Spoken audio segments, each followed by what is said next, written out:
సుమన్ టీవీలో మీ personal and business promotions కోసం కింది నెంబర్కి కాంటాక్ట్ చేయండి. వైసీపీ అధినేత జగన్ కు మరో భారీ షాక్ తగలబోతుందా? జగన్ దగ్గరి బంధువు మాజీ మంత్రి ఒంగోలు వైసీపీ రాజకీయాలను శాసించిన బాలినేని శ్రీనివాసరెడ్డి వైసీపీని వీడేందుకు సిద్ధమవుతున్నారనే టాక్ బలంగా వినిపిస్తోంది. ఆయన ఫ్యాన్ పార్టీని వీడుతున్నట్టు ఆయన అనుచరులకు స్వయంగా చెప్పినట్లు తెలుస్తోంది. గత కొంతకాలంగా ఆయన పార్టీ నాయకత్వంపై తీవ్ర అసంతృప్తితో ఉన్నారు. ఈ సమాచారంతో తాజాగా పార్టీ అధినేత జగన్ బాలినేని పిలిపించుకొని మాట్లాడారు. చర్చలు అసంపూర్తిగా ముగిసినట్లు తెలుస్తోంది. వైసీపీకి రాజీనామా చేసే యోచనలో బాలినేని ఉన్నట్లు ఆయన సన్నిహిత వర్గాల ద్వారా తెలుస్తోంది. నేడో రేపో పార్టీకి బాలినేని రాజీనామా చేసే అవకాశం ఉందంటున్నారు ఆయన సన్నిహితులు. జగన్కు బాలినేని శ్రీనివాస్ బంధువు కూడా వైసీపీ రాజ్యసభ సభ్యుడు వైవి సుబ్బారెడ్డికి స్వయంగా బావ కూడా అవుతారు. ఒంగోలు అసెంబ్లీ ఎన్నికల ఫలితాలపై బాలినేని శ్రీనివాసరెడ్డి అనుమానాలు వ్యక్తం చేస్తూ ఇటీవల ఈసీని కోరిన విషయం తెలిసిందే. నియోజకవర్గ పరిధిలో 12 బూత్లలో ఈవీఎంలను వెరిఫికేషన్ అలాగే వీవీప్యాట్లను లెక్కించేందుకు మాక్ పోలింగ్ చేపట్టాలని పట్టుబట్టారు.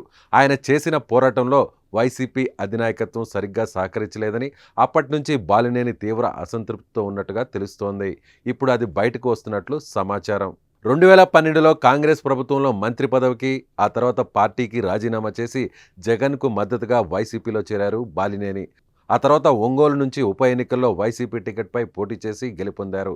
2019లో వైసీపీ ప్రభుత్వంలో 2.5 సంవత్సరాలు మంత్రిగా పనిచేశారు. ఆ తర్వాత మంత్రి పదవి నుంచి తొలగించడంతో తీవ్ర అసంతృప్తికి లోనయ్యారు బాలినేని శ్రీనివాసరెడ్డి. జగన్ బుజ్జగింపుతో మళ్లీ పార్టీలో యాక్టివ్ అయ్యారు. తాజాగా ఆయన రాజీనామా అంశం ఇప్పుడు తెర మీదకు వచ్చింది. మరోవైపు బాలినేని వ్యతిరేకులు మాత్రం ఇదంతా పార్టీపై ఒత్తిడి తెచ్చేందుకు చేస్తున్న డ్రామా అని కొట్టిపారేస్తున్నారు. బాలినేని రాజీనామా ఎప్పుడు చేస్తారన్నది పక్కన పెడితే ఆయన ఏ పార్టీలో చేరతారన్నది ఇప్పుడు ఉత్కంఠంగా మారింది. జనసేన అధినేత పవన్ కళ్యాణ్తో బాలినేనికి సన్నిహిత సంబంధాలున్నట్లు తెలుస్తోంది. అదే సమయంలో ఒంగోలు టీడీపీ ఎమ్మెల్యే దామచర్లతో బాలినేనికి తీవ్ర విభేదాలున్నాయి. ఈ క్రమంలో బాలినేని పార్టీని విడితే ఖచ్చితంగా జనసేనలో చేరుతారనే మాటలు ఒంగోలులో గట్టిగా వినిపిస్తున్నాయి. మరి బాలినేని పార్టీ మారితే ఏ పార్టీలోకి వెళతారు? లేకపోతే జగన్ చాణక్యంతో పార్టీ మారకుండా ఉంటారా?